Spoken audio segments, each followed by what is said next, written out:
So Donald Trump has decided that it's probably best if he doesn't give a press conference today, the anniversary of the Capitol riot.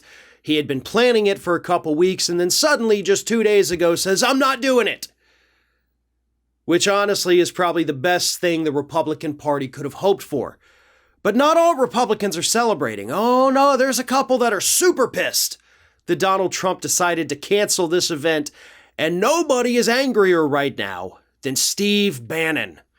Steve Bannon, of course, used his platform this week to say this. We are never going to back off it, and that's why President Trump tomorrow should step in front of the microphones at Mar-a-Lago. When Lindsey Graham is giving you advice, run the other way. That guy is wrong on everything. He's part of the problem, not part of the solution. Donald J. Trump should walk up tomorrow at Mar-a-Lago and the whole world would be there. He's got command of the narrative. Nobody's got the facts better than Donald Trump. Nobody can give a press conference better than Donald Trump. If they're telling you not to do something, do the exact opposite, he says. First of all, there was already talk among the networks of not carrying Donald Trump's speech. And honestly, I feel like that's probably what weighed more on his decision than Republicans like Lindsey Graham allegedly telling him, hey, this is a really bad idea. We know for a fact that throughout his administration, many people told him a lot of the things he did was a really bad idea, but he did it anyway. I think he was worried that the media wasn't going to cover this, except, of course, the Trump-friendly media outlets, Fox News, Newsmax, One America. And beyond that, nobody was going to pay attention.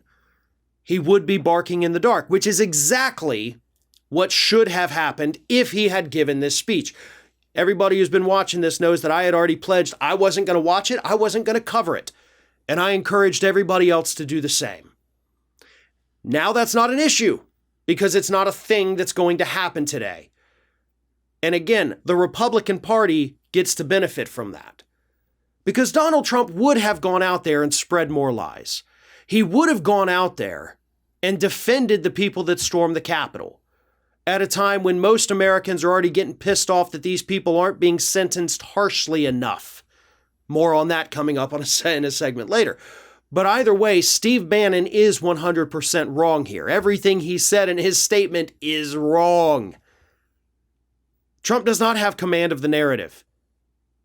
The public understands what happened that day. Sure, there's plenty of Republicans who think, oh no, it was totally peaceful protest, but the public at large understands that this was an atrocious event that needs to be investigated. They support, a majority of Americans support the work of the January 6th Select Committee.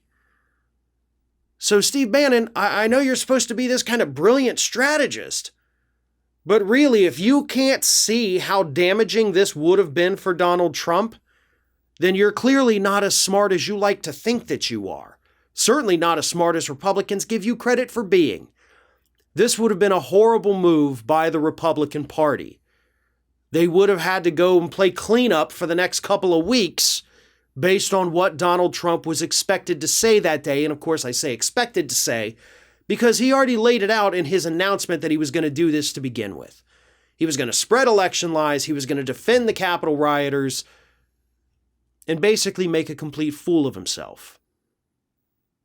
But now we don't have to worry about that. So Steve Bannon can huff and puff all he wants, but at the end of the day, he lost this one. And there's nothing he can do about it, and that is what pisses him off so much. Thanks for watching, and if you like what you saw, make sure you subscribe to our YouTube channel for fresh content every single day of the week. Just smash that subscribe button, and of course, don't forget to like, comment, and share the video.